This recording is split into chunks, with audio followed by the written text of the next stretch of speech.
नौजवानों से सलाम करना चाहता हूँ। जो लोग पीछे बैठे गुजारिश करूंगा थोड़ा आगे आ जाइए। मैं गुजरात से यहाँ पर आ सकता हूँ, आप तो कदम तो आगे आ सकते हैं। अच्छा अच्छा अच्छा, ठीक है ठीक है, चलिए कोई बात नहीं। एक बार जोर से आवाज लगाइए, हिंदुस्तान हिंदुस्तान हिंदुस्तान। बहुत बहुत शुक्रिया। बच्चों से कहूंगा कि मुझे स्टेज पर आने दें, नहीं आने देंगे नीचे बैठूंगा, लेकिन इस आंदोलन का हिस्सा बनूंगा। मैं गुजरात से आया हूँ साहब, बहुत बहुत शुक्रिया।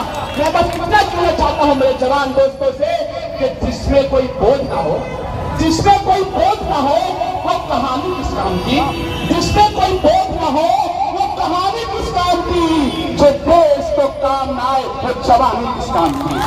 बहुत बहुत शुक्रिया मेरे भाइयों, मेरे दोस्तों, मेरी माँ बहनें, यहाँ पे मेरी माँ बहनें बैठी है। मैं सबसे पहले मेरी माँ बहनों का बहुत बहुत शुक्रिया करना चाहूंगा।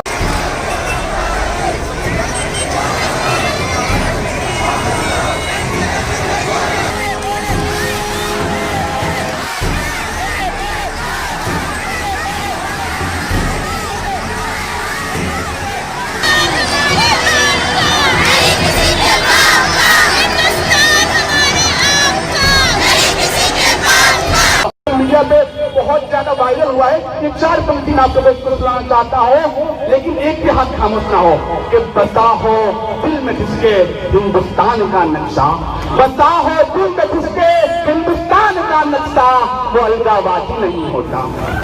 बसा हो दिल में जिसके हिंदुस्तान का नक्शा, वो अलगावादी नहीं होता। फला हो सुन सुन के जो आयत कुरान, वो फसादी नहीं होता। तो लोग कहते हैं कि कुरान से लोग आतंकवादी बनते हैं, मैं उनसे कहना चाहता हूँ कि कुरान मोहब्बत की बातें करता है, कुरान भूखों को खाना खिलाने की बातें करता है, कुरान प्यासों को पानी पिलाने की बातें करता है, कुरान हर धर्म हर मजहब का सम्मान करने के लिए कहता है। सुनिएगा कि बसा हो दिल में जिसके हिंदुस्तान का नक्शा, वो अलगावादी नहीं होता। बसा हो दिल में जिसके हिंदुस्तान का नक्शा, वो अलगावादी नहीं होता। फला हो सुन सुन के जो आयते कुरान, वो फसादी नहीं होता। चढ़ा दो उनको फांसी पर, चढ़ा दो उनको फांसी पर, करे जो वतन से गद्दारी, चढ़ा दो उनको फांसी पर, करे जो वतन से गद्दारी। अंतिम पंक्ति का हाथ उठे, एक भी हाथ खामोश ना हो। चढ़ा दो उनको फांसी पर, करे जो वतन से गद्दारी, मगर हर भारतीय मुस्लिम नौजवान आतंकवादी नहीं होता। हर भारतीय मुस्लिम नौजवान आतंकवादी नहीं होता। बहुत बहुत शुक्रिया अशफाकुल्लाह खान और राम प्रसाद बिस्मिल की दोस्ती इतनी गहरी थी कि जब अशफाकुल्लाह खान और राम प्रसाद बिस्मिल को फिरंगियों की अदालत के अंदर फांसी का सजा सुनाया जाता है तो अशफाकुल्लाह खान की आंखों से आंसू बन जाते हैं। ये देखकर राम प्रसाद बिस्मिल हैरान हो जाते हैं। वो पूछते हैं, कहते हैं, अरे अशफाक तू डरता है, तू मौत से डरता है, मेरा शेर तू मौत से डरता है। अशफाकुल्लाह खान ने उस वक्त जो जवाब दिया है वो हमें आपको दिल के तख्ते पे सोने की स्याही से जैसा जवाब था। अशफाकुल्लाह खान कहते हैं, ए राम प्रसाद बिस्मिल, नहीं नहीं मैं नहीं डरता, मैं मौत से नहीं डरता। हाँ मेरी आंखों में आंसू जरूर है, मगर ये मौत के आंसू नहीं है। ये आंसू इसलिए है कि मैं धर्म से मुसलमान हूँ, तू धर्म से हिंदू है। मुसलमान धर्म के हिसाब से एक ही जन्म होता है और हिंदू धर्म के हिसाब से 7 जन्म होते हैं। मुझे इस बात का अफसोस है कि मैं एक ही बार मरूंगा, तो 7 बार मरेगा। अगर मेरे सीने में तो जान भी होता तो जान भी या बात भारत के लिए कुर्बान कर देता।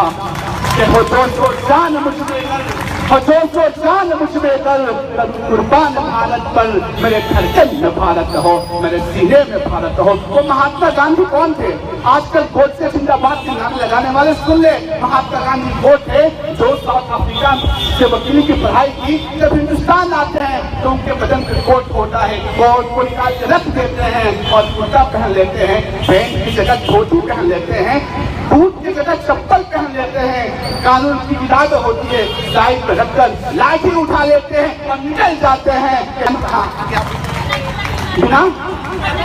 ओके, और मैं गुजरात के वहां से आता हूँ जहाँ से स्टैच्यू ऑफ यूनिटी सिर्फ 40 किलोमीटर की दूरी पर है। मैं मोदी का वो विकास देख कर आता हूँ, झूठा विकास मॉडल की बात की जाती है। आज मैं उसका पोल खोलने आया हूँ। एक मिनट कहना चाहूंगा कि दिलों में देश का नक्शा, दिलों में देश का नक्शा लबों पर तान रखते हैं, दिलों में देश का नक्शा लबों पर तान रखते हैं, वतन पर जा होने का हम अरमान रखते हैं। दिलों में देश का नक्शा लबों पर तान रखते हैं, वतन पर जा होने का हम अरमान रखते हैं। हम अशफाक बिस्मिल और भगत सिंह के वंशज, हम अशफाक बिस्मिल और भगत सिंह के वंशज, वो मजहब कोई भी सीने में हिंदुस्तान रखते हैं। बहुत बहुत शुक्रिया। और मैं इतना कहना चाहूंगा ये अमित शाह को, ये मोदी को, बस इतना कहना चाहूंगा सिर्फ कि बद्दुआएं बेबसों की अब तुम्हें बर्बाद कर देगी, बद्दुआएं बेबसों की अब तुम्हें बर्बाद कर देगी। गलत फहमी तुम्हें यह है कि जनता आबाद कर देगी। वो चाहते थे कि CAA और NRC के थ्रू हमें वोट मिल जाएगा, हिंदू एक तरफ हो जाएंगे, मुस्लिम एक तरफ हो जाएंगे, लेकिन ये भूल गए थे ये हिंदुस्तान की जमीन है जो सेकुलरिज्म की बात करती है और हमारे हिंदू भाई भी हमारे साथ हैं। बस मैं इतना कहना चाहूंगा कि बद्दुआएं बेबसों की अब तुम्हें बर्बाद कर देगी, बद्दुआएं बेबसों की अब तुम्हें बर्बाद कर देगी। गलत फहमी तुम्हें यह है कि जनता आबाद कर देगी। जो हिंदुस्तान की कुर्सी पा के खुद को रब समझते हैं, जो हिंदुस्तान की कुर्सी पा के खुद को रब समझते हैं, उसी कुर्सी को अब जनता नेस्त नाबूद कर देगी, उसी कुर्सी को अब जनता नेस्त नाबूद कर देगी। जब एक बार ख्वाब में संविधान से बड़ी बात हुई, मैंने संविधान से कहा एक संविधान तुझे तोड़ने में इतने लोगों के साथ से लगी है, तुझे डर नहीं लगता? तो संविधान ने मुझसे कहा, संविधान ने मुझसे क्या कहा? संविधान ने मुझसे कहा कि हर मुश्किलों से निपट के आऊंगा, हर मुश्किलों से निपट के आऊंगा, भारत माँ के सीने से निपट के आऊंगा, हर मुश्किलों से निपट के आऊंगा, भारत माँ के सीने से निपट के आऊंगा। विरोधियों से ये कह दो, विरोधियों से ये कह दो, मैं संविधान हूँ वापस पलट के आऊंगा, मैं संविधान हूँ वापस पलट के आऊंगा। अब मैं कहना चाहता हूँ मेरी तबियत थोड़ी सी खराब है। आंदोलन की चर्चा गुजरात तक है, इस आंदोलन की चर्चा महाराष्ट्र तक है, इस आंदोलन की चर्चा पूरे हिंदुस्तान में है। आप लोग कदम पीछे न बढ़ाना, याद रखना ये आंदोलन हिंदुस्तान में एक इतिहास बनेगा। ये वो आंदोलन है, इस आंदोलन में अगर हम पीछे हो जाते हैं तो हमारी आने वाली नस्ल हमसे पूछेगी कि आप पीछे क्यों हो गए थे। तब हम मुझ खाने लग नहीं रहेंगे, पीछे मत हटना, खड़े रहना, सच्चे रहना। हम किसी के पास से नहीं रहते, किसी के पास कोई बात नहीं तो हम यहाँ से हटा सके। जो 14 महीने पहले हम संविधान का सम्मान करते हुए, संविधान का इज्जत करते हुए शांति से यहाँ बैठेंगे। हम महात्मा गांधी वाले हैं, हम वोट से वाले नहीं, हम शांति से बैठेंगे यहाँ, पीछे मत हटना।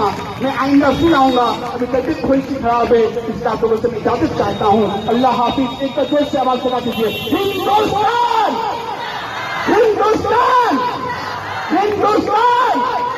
जय हिंद, जय भारत। बहुत बहुत शुक्रिया और मेरी माँ बहनों को 2 बार सलाम।